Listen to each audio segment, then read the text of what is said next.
అందరికీ నమస్తే. నిన్నటి రోజున అంటే నిన్న సాయంత్రం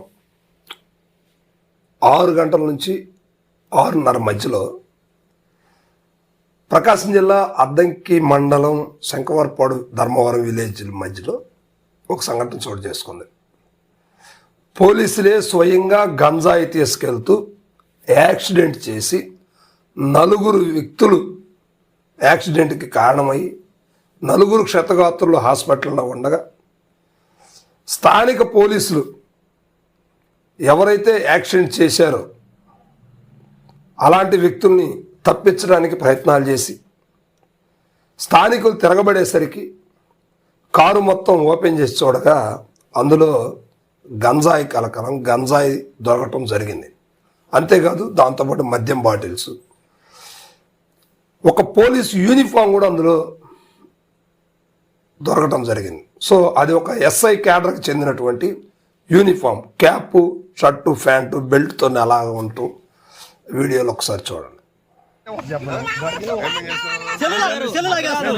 వాళ్ళు యాక్సిడెంట్ చేసిన డిపార్ట్మెంట్ అంటే పంపించేశారు ఇక్కడ నుంచి. వాళ్ళు పబ్లిక్ తెలియదా? పబ్లిక్ అవ్వకూడదా? అంటే పబ్లిక్ అవ్వకూడదు. ఎక్కడ చెప్పారు? పేపర్ లో వచ్చాయని ఎక్కడ జరుగుతున్నాయి? టీవీలో వచ్చాయని మీరు పక్కెళ్ళండి సార్. యాక్సిడెంట్ జరిగి అయిపోయింది కదా. యాక్సిడెంట్ జరిగి అయిపోయింది కదా సార్. మరి జనాన్ని పిచ్చోళ్ళని చేస్తారు మీరు. నేను ఎటు చేస్తాను సార్? నేను ఎటు చేస్తాను సార్?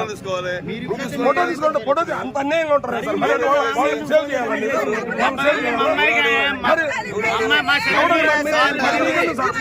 పబ్లిక్ తీసుకుంటారు సార్. మీకేమైంది? అదే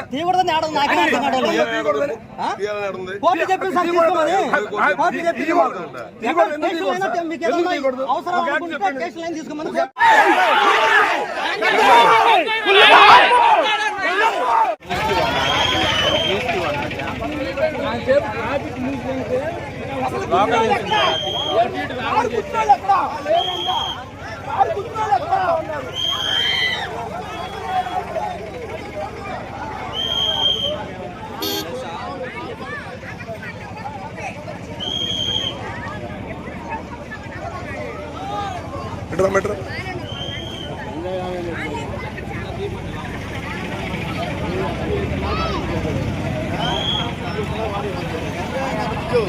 చూశారు కదా, ఇది ప్రకాశం పోలీసుల పనితీరు. సో యాక్సిడెంట్ చేయటమే కాదు, స్థానికులు ఎప్పుడైతే తిరగబడ్డారో అక్కడ పరిస్థితి అంతా రివర్స్ అయిపోయింది. పోలీసులు అనుకున్న తారుమారు అయిపోయింది. కానీ ఇక్కడ గమనించాల్సిన విషయం ఏంటంటే, అద్దంకి పోలీసు వారు వాళ్ళని కాపాడినట్ట, వాళ్ళ డ్యూటీ వాళ్ళు సక్రమంగా చేస్తున్నట్ట ఆలోచించండి, కామెంట్ చేయండి మీరు. సో ఎవరైతే పోలీసులు మఫ్టీలో ఉండి తాగి గంజాయి దాగి మందు దాగి డ్రైవ్ చేస్తూ నిర్లక్ష్యంగా వ్యవహరించి ఒక ఆటోని గుద్ది, రాంగ్ వేలో వచ్చి ఆటోని గుద్ది 4 యాక్సిడెంట్ జరిగితే వాళ్ళని పట్టించుకోకుండా అక్కడ పడిపోయి ఉంటే 108 కంటే ముందు అద్దంకి పోలీసు వాళ్ళు యాక్సిడెంట్ చేసినటువంటి మఫ్టీలో ఉన్న పోలీసుల్ని పక్కకు పంపించడం జరిగింది. సో అంతేకాదు, ఆ కారులో గ్రామస్తులందరూ కూడా గొడవకి మీద ముందు ఫోటోలు కూడా తీయలేదు. ఫోటోలు తీయడానికి లేదని స్థానిక సిఐ గారు ఎవరైతే వీడియోలు తీస్తున్నారో వాళ్ళ మొబైల్స్ లాక్కుంటూ వాళ్ళని బెదిరిస్తున్న పరిస్థితులు. అంటే దీన్ని బట్టి చూస్తే ఇది పోలీసు వాళ్ళ కనుసైగల్లో నడుస్తుందనే కదా అర్థం. దీనికి కూడా మీరు కామెంట్ రాయాలి. సో ఇక తర్వాత గ్రామస్తులు ఒప్పుకోలేదు. ఎట్టకేలకు కారు డిక్కీ ఓపెన్ చేశారు. అందులో మద్యం బాటిల్స్తో పాటు ఆశ్చర్యపోయేటువంటి విషయం ఏంటంటే గంజాయి బ్యాగ్ ఒకటి దొరకడం జరిగింది. దాన్ని వెంటనే, అది పేపర్లో ప్యాక్ చేసినటువంటి గంజాయి, దాన్ని స్థానికులు పగలగొట్టారు. మనం చూసాం కదా వీడియోలో. సో దీంతో పోలీసులకి నోట మాట రాలేదు. సరే, సేమ్ డిపార్ట్మెంట్ కదా, కాపాడుకోవడానికి ప్రయత్నాలు అయితే జరుగుతూ ఉన్నాయి. సో అనంతరం గ్రామస్తులందరూ కూడా వాదోపవాదాలను వినిపించారు, గట్టిగా మాట్లాడారు. దీని మీద ఉన్నత స్థాయి అధికారులు మేము వస్తున్నామంటూ అన్నారు. తర్వాత స్థానికంగా దర్శి డిఎస్పీ గారు వచ్చారు, మాట్లాడారు. వాడిని ఎంతటి వారైనా చర్యలు తీసుకుంటామని చెప్పేసి వెళ్ళిపోయారు. సో ఇదంతా మామూలే, ఇదంతా సదా మామూలే. కానీ ఒక్కసారి మనం రాష్ట్రం వైజ్గా చూస్తే చంద్రబాబు నాయుడు గారు ఏం చెప్తున్నారు, హోమ్ మినిస్టర్ వంగలపూడి అనిత గారు ఏం చెప్తున్నారు, గంజాయి లేని, డ్రగ్స్ లేని, మాదక ద్రవ్యాలు లేనటువంటి ఆంధ్రప్రదేశ్ని మనం చూడాలి అంటూ చూస్తున్నాం. అంతెందుకు, ఏ సిటీలోకి వెళ్ళినా సర్కిల్స్లో ఏ చౌరస్తాలో చూసినా కూడా మైకులను పెట్టేసి డ్రగ్స్ లేని ఆంధ్రప్రదేశ్ని చూడాలి, మద్యానికి బానిసలు అవ్వద్దు, డ్రగ్స్కు బానిసలు అవ్వద్దు అంటూ ఒక అమ్మాయి చెప్తూనే ఉంటుంది. విని విని విసిగి పుడతా ఉంది. కానీ ప్రభుత్వం చేస్తున్న మంచి పనే. కానీ మరి ప్రభుత్వ అధికారులు ఇలాంటి పనులు చేయటం ఎంతవరకు సమంజసం ఆలోచించండి. ఇప్పుడు రాష్ట్ర వ్యాప్తంగా కూడా ఈ గంజాయి విషయం కలకలం రాత్రే ఇది బాగా స్ప్రెడ్ అయిపోయింది.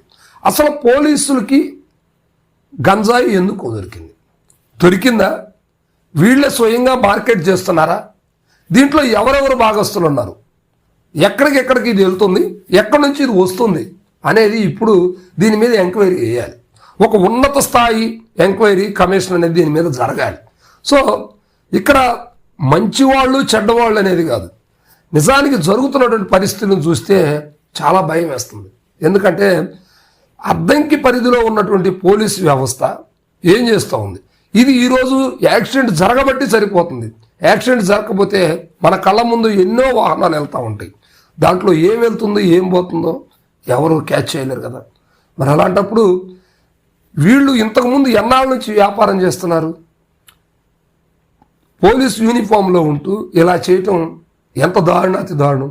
అదే సామాన్యుడు ఇలాంటి కార్యక్రమం చేస్తే, ఇలాంటి పని చేస్తే అది ఎంతవరకు సహిస్తారా? అసలు పోలీసులు తీరుతెన్నులు ఎలా ఉంటాయి ఒకసారి ఆలోచించండి. చిన్న పిక్ పాకెటర్ దొరికితేనే వదిలిపెట్టినటువంటి పోలీసు వారు ఒక గంజాయితో దొరికినటువంటి పరిస్థితులు సామాన్యుడికి కంటబడితే అసలు పోలీసులు ఫుట్బాల్ ఆడుకోరా? ఆలోచించండి. సో ఇప్పుడు ఇది పోలీసులే చేశారు కాబట్టి స్థానిక పోలీసులే వాళ్ళకి సపోర్ట్ చేస్తున్నారు అనేది చాలా క్లియర్గా అర్థమవుతుంది. ఆ వీడియోలో మీరు చూస్తే స్థానికులు ఎవరిని కూడా స్థానిక సిఐ గారు వీడియోలు తీయట్లేదు, ఫోటోలు తీయట్లేదు. అంతెందుకు, నేనే వెళ్ళాను, నేను జర్నలిస్ట్ అని చెప్పిన తర్వాత కూడా ఆయన నా వీడియో తీయట్లేదు, తీయటానికి లేదని అంటున్నారు. ఎందుకు తీయట్లేదు ఆలోచించండి ఒకసారి. సో ఇది అద్దంకి పోలీసులు తీరు. అంటే రాజకీయంగా మేము ఏం చేసినా చెల్లుతుందనేది రాజకీయ నాయకులు మాట్లాడే మాటలు.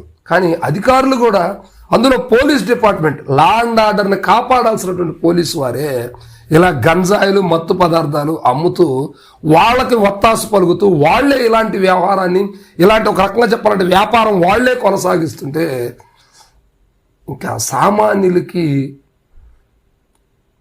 ఎక్కడ విలువ ఉంటుంది? సామాన్యులు ఎలా తట్టుకోగలరు ఆలోచించండి. సో ప్రకాశం పోలీసులు ఇది దొరకబట్టి సరిపోయింది. ఇంకా ఎన్ని చోట్ల ఎంత జరుగుతుంది అనేది మాత్రం అది కామెంట్ రూపంలో మీరే తెలియజేయండి.